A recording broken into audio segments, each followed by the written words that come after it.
So I've just picked up my car now from the MOT, and you never guess what happened this morning. It actually didn't start. For the first time since I've owned this car, it didn't start, and it was going in for its MOT. But luckily it passed, so I'm guessing it's because of the cold or whatever, but we survived, guys. I've got a car for another year now. Woo! It's just my luck, that though, guys. Seriously, like, how? How the hell did that happen? How are we all doing? My beautiful subscribers. Oh my god, it's so cold today. It's lovely and sunny out, but it is freezing. So you know what, guys? I cannot believe that my car actually passed its MOT. It's the cheapest car I have ever bought. And to be fair, I have put it through its paces. So for it to pass like that, I am very, very surprised. Let's squidge on through here. Beep, beep. I paid, what, £530 for it. So if you're looking for a cheap, reliable little car, go and get a Suzuki Ignis. Where are we going? You crossing? Don't pull out! Don't pull out! I don't know if you've noticed, guys, but Benelli have really upped their game recently. They are bringing out so many amazing bikes. Like, seriously, oh my god, they are so good looking. Oh, hello, rough. I honestly think the Chinese company that's called, was it Jing, whatever. Anyway, taking over Benelli has been the best thing that's happened to it. Oh god, yes, my dream car again. I absolutely love that car. Oh, I want it. Now Benelli is soon to be releasing the Benelli BN125. I'm not too sure if it's going to be open to UK markets, but with it being a 125, I could imagine so. It would make sense.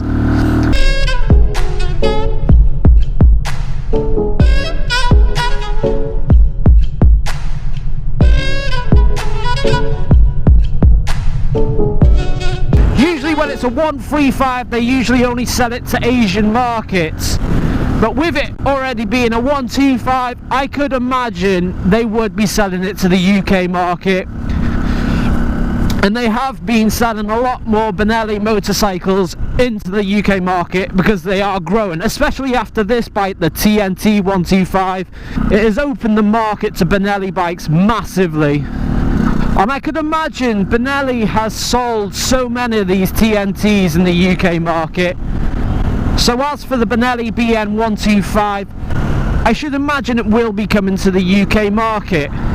Now looking at the Benelli BN125, it really does look like a nice little bike to own. As you can see from the pictures as well, it has the cage around the frame of the motorcycle, which has become very common on Benelli motorcycles, and I think it looks great. It really does stand out.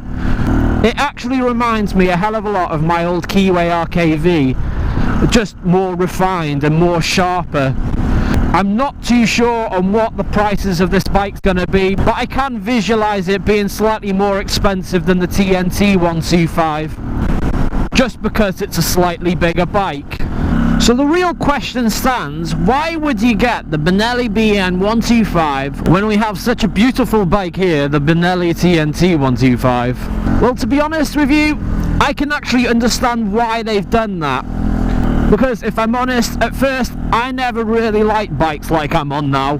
It's only since I went into a showroom and sat on one of these bikes that I fell in love with these bikes. Let's warm my hands up. The only real advantage I see the Benelli BN125 has is the ground clearance. Now with the Benelli TNT 125, if you lean in too hard into corners, it ends up scraping on the kickstand, which isn't very nice. And it's a bit scary, to be honest with you. Drama, what's going on here? And what have you got in the back? Drugs. But on saying that, if the Benelli BN125 came out before this bike did, I probably would have gone for that bike. And if I'm honest, I actually think this is a better looking bike. Where are you going? Come on.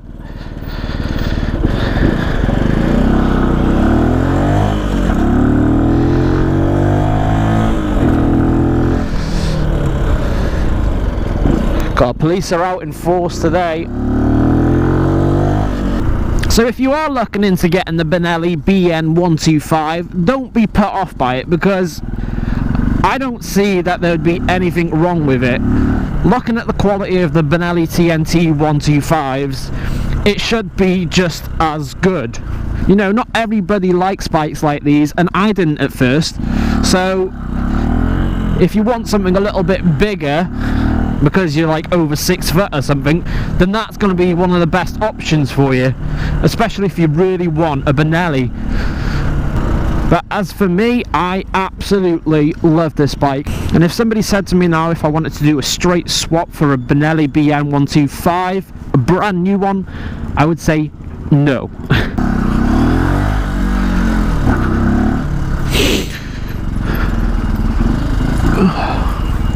And that's not because I think the Benelli BN125s is going to be a bad bike. I just love this bike, and I have fallen absolutely in love with it. So I can't see what the Benelli BN125 would possibly give me or has an advantage over than the kickstand. And once and if the Benelli BN125 actually gets released in the UK, I will be checking it out. And I will be checking out any other Benelli motorbikes that get released in the UK too, because some of the bigger bikes really do look amazing. Also, I just want to apologise as well. I have been getting quite a few comments in other languages, and I am trying to reply to as many as possible at the moment, but also I have to translate them all because I am not fluent in many languages, unfortunately. So it has taken me time to get through the comments, and there may be some that I have missed, but I will get to them eventually, I promise you that, because I love you guys commenting and I love hearing from you. So just keep commenting and I will get to you as quick as possible. Anyway, guys and girls, thank you so much for watching. As always, I really do appreciate the support. If you haven't yet liked, please like. If you haven't yet subscribed, then please subscribe now. And also, if you haven't yet tapped that bell, then tap that bell, because it will notify you of any other video coming up in the future.